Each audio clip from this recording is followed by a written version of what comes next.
Hem vist patir molts pacients i els seus familiars els darrers mesos. Mai havíem vist tanta por i tanta angoixa. Molts de nosaltres no hem pogut veure els nostres pares tant com voldríem des que va començar la pandèmia. Portem molts mesos d'esgotament, de tensió, d'impotència, sort dels companys i companyes. Aquesta situació ens ha fet reflexionar molt sobre les decisions que prenem cada dia, sobre els nostres límits i responsabilitat.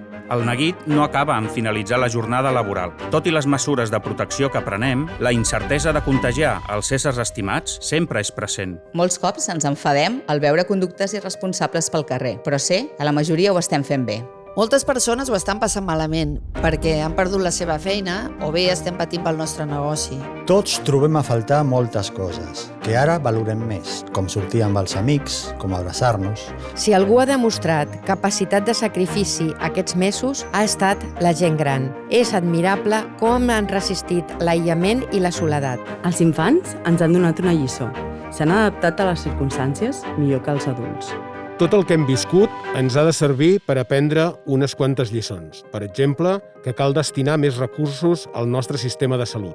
La pandèmia ha fet més evident que la salut és cada cop més global i que les desigualtats hi tenen molt a veure. Les vacunes han evitat milions de morts en els darrers 100 anys. Gràcies a la recerca biomèdica disposem, en un temps rècord, de vacunes segures i efectives enfront la Covid-19. Jo em vacuno per compromís ètic i professional. Jo em vacuno pels nostres pacients i perquè d'aquesta manera ajudo a que no tornem a viure una situació com aquesta. Jo em vacuno per les nostres famílies, per recuperar els nostres moments. Jo em vacuno per recuperar les relacions i les abraçades que donaven vida i que ens en tornaran a donar. Em vacuno per les persones grans, perquè els ho devem. Jo em vacuno pels meus pares per tornar-los a abraçar. Em vacuno pels infants, perquè puguin tornar a l'escola sense restriccions, puguin tornar a jugar i abraçar els avis. Em vacuno perquè tothom pugui tornar a treballar i no haguem de triar entre economia i salut. Em vacuno per tots nosaltres, pels que ho fan bé i pels que no tant. Em vacuno perquè cal donar exemple.